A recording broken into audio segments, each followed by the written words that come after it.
ఘనంగా కొసిగిలో మాజీ ముఖ్యమంత్రి వైఎస్ జగన్మోహన్ రెడ్డి పుట్టినరోజు వేడుకలు హాజరైన వైఎస్ఆర్ కాంగ్రెస్ పార్టీ జిల్లా కార్యదర్శి మురళీ మనోహర్ రెడ్డి. భారీ జగన్మోహన్ రెడ్డి అభిమానుల మధ్య పుట్టినరోజు కేక్ను కట్టింగ్. జగన్మోహన్ రెడ్డి ప్రజానాయకుడని, ప్రజలకు సంక్షేమ ఫలాలను అందించిన దేవుడని మురళీ మనోహర్ రెడ్డి పేర్కొన్నారు.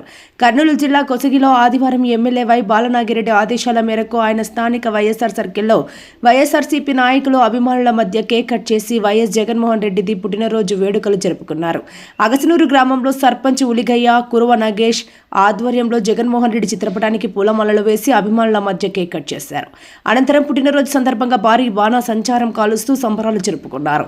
అలాగే పళ్ళు, బెడ్లు పంపిణీ చేశారు. కార్యక్రమంలో వైఎస్ఆర్సీపీ నాయకులు నాడిగేని నరసింహులు, ఎంపీపీ ఈరన్న, మండల కన్వీనర్ బెడనగౌడ, సుందరరాజు దొర, నాడుగేని నాగరాజు, బసిరెడ్డి, బుల్లి నరసింహులు, గానిగర్ వీరస్వామి, జగదీష్ స్వామి, బండ్ల గోవిందు, మంగమ్మ, భీమక్క పాల్గొన్నారు.